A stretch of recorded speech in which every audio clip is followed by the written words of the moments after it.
What do you think can we do to help with this issue?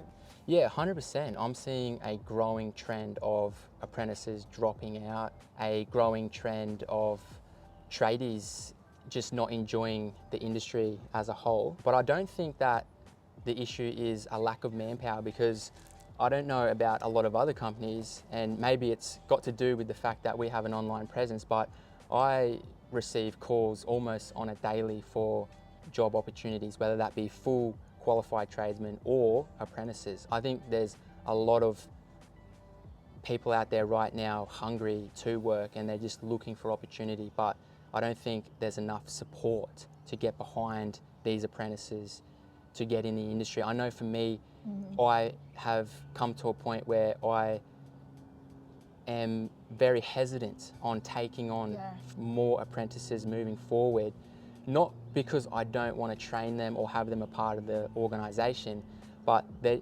whole process is just very expensive these days. So much money. Unfortunately, if you don't use your apprentice as a slave labour, which is what a lot of companies are doing, and which is why we have a lot of depressed apprentices dropping out, then it's very hard to make money or make a smart, profitable decision when hiring an apprentice. I think if we are to look at improving the enrolment rate for apprentices, we not only have to get behind the apprentices with either incentives or tax reductions.